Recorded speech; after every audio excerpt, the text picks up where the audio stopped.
टाकला, बरं झालं, धोका बसला असता त्यांना सुद्धा.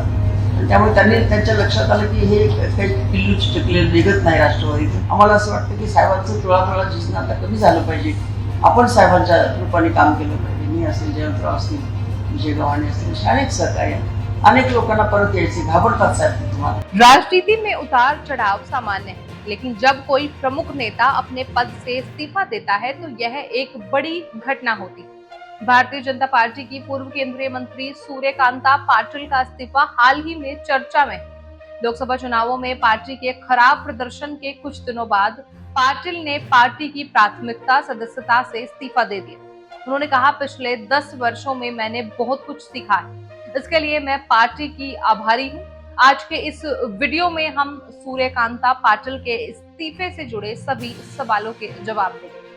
क्या कारण थे जिन्होंने उन्हें इस निर्णय तक पहुंचाया, उनकी राजनीतिक यात्रा कैसी रही है और इस इस्तीफे का भाजपा और मराठवाड़ा क्षेत्र पर क्या प्रभाव पड़ेगा, इन सभी सवालों के जवाब जानने के लिए हमारे साथ बने रहिए। नमस्कार, स्वागत है आपका एयर न्यूज। सूर्यकांता पाटिल ने 2014 में भाजपा में शामिल होने के बाद अपनी राजनीतिक यात्रा की शुरुआत की। इससे पहले वे शरद पवार की नेतृत्व वाली एनसीपी से जुड़ी थी।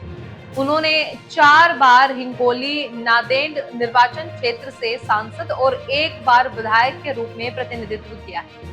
यूपीए सरकार के दौरान वे ग्रामीण विकास और संसदीय कार्य राज्य मंत्री रही।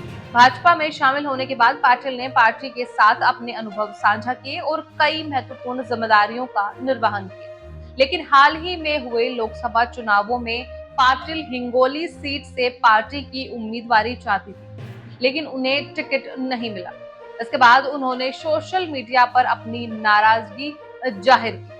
हिंगोली सीट एकनाथ शिंदे के नेतृत्व वाली शिवसेना को दी गई, लेकिन इस सीट पर शिवसेना ने उद्धव ठाकरे के गुट से हार का सामना किया। चुनाव के दौरान भाजपा ने पाटिल को हदगांव हिमायतनगर विधानसभा क्षेत्र के चुनाव प्रमुख की जिम्मेदारी सौंपी थी। इन घटनाओं के बाद पार्टी ने भाजपा की प्राथमिक सदस्यता से इस्तीफा दे दिया।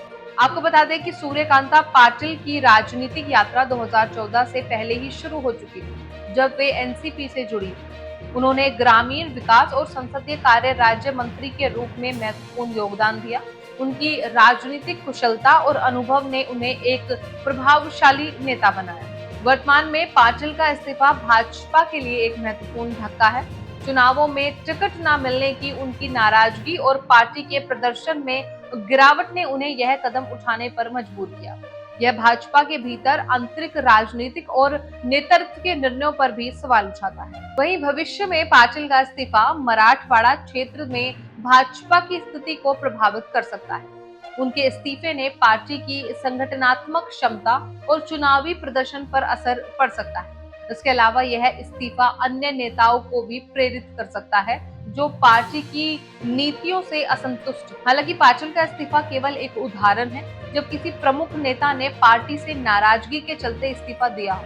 इससे पहले भी कई प्रमुख नेताओं ने पार्टी की नीतियों और निर्णयों से असंतुष्ट होकर इस्तीफा दिया। यह घटनाएं राजनीतिक दलों के भीतर आंतरिक लोकतंत्र और नेतृत्व के निर्णयों की पारदर्शिता पर सवाल उठाती है। तो इस तरह सूर्यकांता पाटिल का इस्तीफा भाजपा के लिए एक महत्वपूर्ण घटना है जो पार्टी के भीतर आंतरिक राजनीतिक और नेतृत्व के निर्णयों पर प्रकाश डालता है।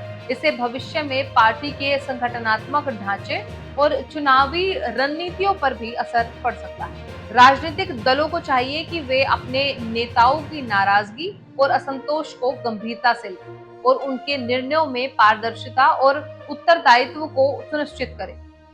फिलहाल इस रिपोर्ट में बस इतना ही। इस मुद्दे से जुड़े कोई भी सवाल या अपने विचार आप हमें हमारे कमेंट पे लिख सकते हैं। और इसी तरह की देश और दुनिया की तमाम खबरों के लिए चैनल को सब्सक्राइब करके बेल आइकन को दबाना ना भूलें, ताकि आने वाले समय में आपको हमारी महत्वपूर्ण वीडियो की नोटिफिकेशन समय से प्राप्त